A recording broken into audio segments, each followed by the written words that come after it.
तो આજના વિડીયોમાં આપણે વાત કરીશું ગ્રેસિંગ માર્ક્સ અથવા તો કૃપા ગુણ અથવા તો ફૂદડી કરીને ઉમેરાતા માર્ક્સ એટલે શું, ગ્રેસિંગ માર્ક્સ કોને કોને મળી શકે છે, કેટલા વિષયોમાં ગ્રેસિંગ માર્ક્સ મળી શકે છે, વધુમાં વધુ કેટલા માર્ક્સનું ગ્રેસિંગ મળી શકે છે, ગ્રેસિંગ માર્ક્સ શા માટે આપવામાં આવે છે, ગ્રેસિંગ માર્ક્સ શેને આધારે આપવામાં આવે છે। આ વિડીયો પૂરો જોયા પછી તમારા મનમાં બોર્ડ દ્વારા આપવામાં આવતા ગ્રેસિંગ માર્ક્સ અથવા તો કૃપા ગુણ કે જે રિઝલ્ટમાં તમારે ફૂદડી કરીને ઉમેરવામાં આવે છે એના વિશે તમારા મનમાં કોઈ પ્રશ્ન નહીં રહે અને દોસ્તો તમે જાતે પણ ગ્રેસિંગ માર્ક્સ અથવા તો કૃપા ગુણ તમને કેટલા મળી શકે છે એની ગણતરી તમે જાતે પણ કરી શકો છો। માટે દોસ્તો આજનો આ વિડીયો પૂરો જોજો।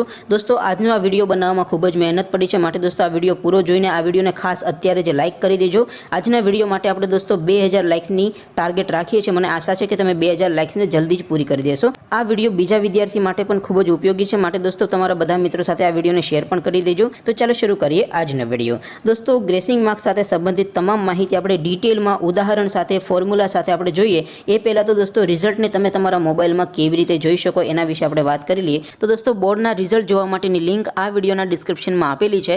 એ લિંક ઉપર ક્લિક કરીને તમે સીટ નંબરથી પણ રિઝલ્ટ જોઈ શકશો અને જો તમારી પાસે સીટ નંબર ન હોય, કોઈ બીજા વિદ્યાર્થીનું રિઝલ્ટ જોવું હોય તો સીટ નંબર વગર પણ તમે રિઝલ્ટ જોઈ શકશો। તો ડિસ્ક્રિપ્શનમાં લિંક આપેલી છે। અથવા તો રિઝલ્ટ અંગેની તમામ અપડેટ મેળવવા માટે અને રિઝલ્ટ જોવા માટે તમારે ગૂગલ ઉપર સર્ચ કરવાનું છે www.mygkguru.in। આ વેબસાઇટ તમે સર્ચ કરશો એટલે જે પહેલી લિંક આવશે એના ઉપર તમારે ક્લિક કરવાનું છે।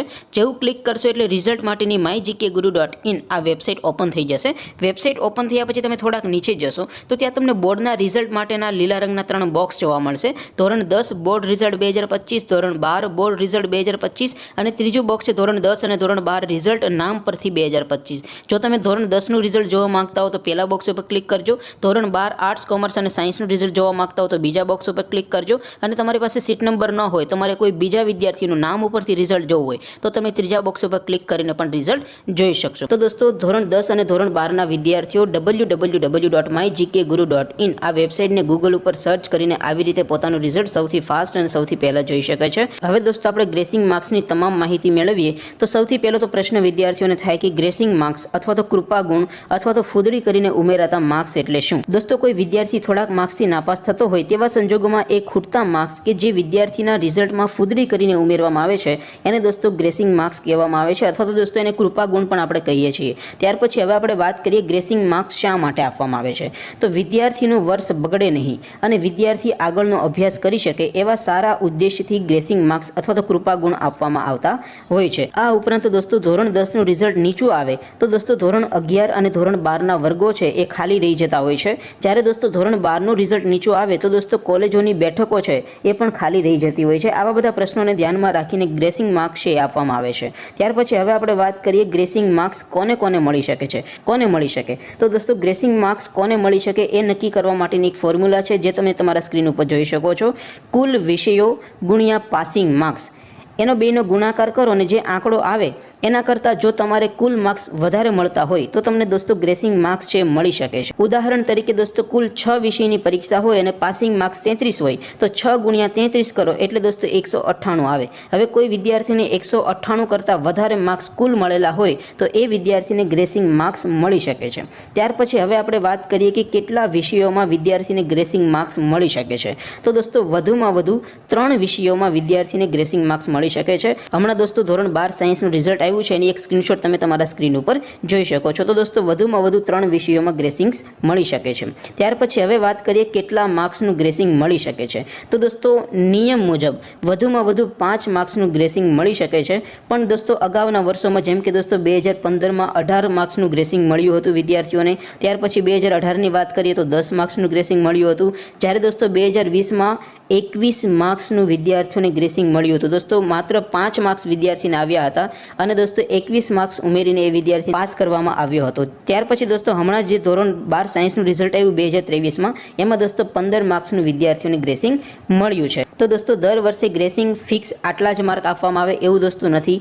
ગ્રેસિંગ માર્ક્સ નક્કી કરવાને ઘણા બધા પરિબળો અસર કરે છે, એના વિશે આપણે હમણાં વાત કરીશું। પણ હવે આપણે વાત કરીએ ગ્રેસિંગ માર્ક્સની ગણતરીની ફોર્મ્યુલા। તો દોસ્તો એક સૂત્ર છે જે તમારે યાદ રાખવાનું છે કે ભાઈ મળેલા કુલ ગુણ મળેલા કુલ ગુણ ભાગ્યા કુલ વિષય, જે જવાબ આવે એમાંથી 33 બાદ કરવાના, બરાબર। જેમ કે માની લો કે કોઈ એક વિદ્યાર્થીને કુલ 6 વિષયમાં 288 માર્ક્સ ધારો કે આવ્યા હોય, તો 288 ભાગ્યા 6 કરો માઇનસ 33 કરો, એટલે દોસ્તો 288 ભાગ્યા 6 કરશો એટલે 48 આવશે, 48 માઇનસ 33 કરશો એટલે 15 માર્ક્સ આવશે। પરંતુ દોસ્તો આ ફોર્મ્યુલા પ્રમાણે દર વર્ષે ગ્રેસિંગ માર્ક્સ આપવામાં આવે એ જરૂરી નથી, કારણ કે દોસ્તો અગાઉના વર્ષોમાં આપણે જોયું છે કે આ ફોર્મ્યુલા પ્રમાણે વિદ્યાર્થીને જેટલા ગ્રેસિંગ માર્ક્સ મળવા જોઈએ એના કરતાં ઓછા માર્ક્સ ખૂટતા હોય। જેમ કે અત્યારે દોસ્તો આપણે હમણાં એક ઉદાહરણ લીધું, એમાં દોસ્તો વિદ્યાર્થીને 15 માર્ક્સ મળ્યા છે, એના કરતાં ઓછા માર્ક્સ ખૂટતા હોય, 14 માર્ક્સ, 13 માર્ક્સ, છતાં પણ વિદ્યાર્થીને ઘટતા માર્ક્સ ન ઉમેરીને વિદ્યાર્થીને નાપાસ કરાયો છે। જ્યારે દોસ્તો આપણે એવું પણ જોયું છે અગાઉના વર્ષોમાં કે આ ફોર્મ્યુલા પ્રમાણે જે પણ માર્ક્સ મળવા જોઈએ એના કરતાં વધારે માર્ક્સ ઘટતા હોય, છતાં પણ એ વિદ્યાર્થીને ઘટતા માર્ક્સ ઉમેરીને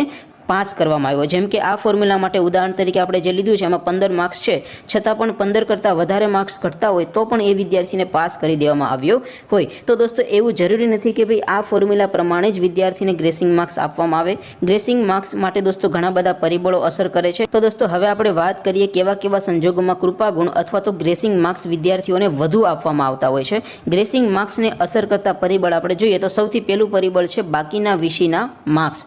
જો દોસ્તો વિદ્યાર્થીને બાકીના વિષયોમાં વધુ માર્ક્સ મળ્યા હોય તો વધુ ગ્રેસિંગ માર્ક્સ અથવા તો વધુ કૃપા ગુણ એ વિદ્યાર્થીને મળી શકે છે। જેમ કે દોસ્તો કોઈ એક વિદ્યાર્થી 1 અથવા 2 અથવા તો 3 વિષયમાં નપાસ થયો હોય, પણ બાકીના વિષયમાં એ વિદ્યાર્થીને જેટલા વધુ માર્ક્સ મળ્યા હોય એટલા જ દોસ્તો ગ્રેસિંગ માર્ક્સ વધારે મળવાની સંભાવના તમારી વધી જાય છે। ત્યાર પછી દોસ્તો બીજું કોઈ પરિબળ અસર કરતું હોય તો એ છે દોસ્તો ઓવરઓલ બોર્ડનું રિઝલ્ટ। દોસ્તો માની લો કે ઓવરઓલ બોર્ડનું રિઝલ્ટ ખરાબ આવ્યું હોય તો એવા સંજોગોમાં પણ ગ્રેસિંગ માર્ક્સ વધુ મળી શકે છે। જેમ કે દોસ્તો ઓવરઓલ બોર્ડનું રિઝલ્ટ 55%, 50%, 45%, 40%, એમ દોસ્તો જેટલું નીચું આવે એમ દોસ્તો ગ્રેસિંગ માર્ક્સ વધુ મળી શકે છે। અને દોસ્તો ઓવરઓલ બોર્ડનું રિઝલ્ટ ખૂબ જ સારું આવ્યું હોય તો એવા સંજોગોમાં ગ્રેસિંગ માર્ક્સ પ્રમાણમાં ઓછા પણ મળી શકે છે। તો દોસ્તો આશા રાખું છું કે આજનો આ વિડીયો જોયા પછી ગ્રેસિંગ માર્ક્સ સાથે સંબંધિત તમારા મનમાં જેટલા પણ પ્રશ્નો હશે, તમારે જે પણ જાણવું હશે એનું સોલ્યુશન તમને મળી ગયું હશે। માટે દોસ્તો આ વિડીયોને ખાસ તો લાઇક કરી દેજો, તમારા બધા મિત્રો સાથે શેર પણ કરી દેજો, અને છતાં પણ જો તમારા મનમાં કોઈ પ્રશ્ન રહી ગયો હોય તો નીચે કોમેન્ટ કરીને અમને પૂછી શકો છો। બાકી દોસ્તો આપણે નવા વિડીયોમાં મળીશું, ત્યાં સુધી રજા આપો, આવજો દોસ્તો, જય હિન્દ, વંદે માતરમ।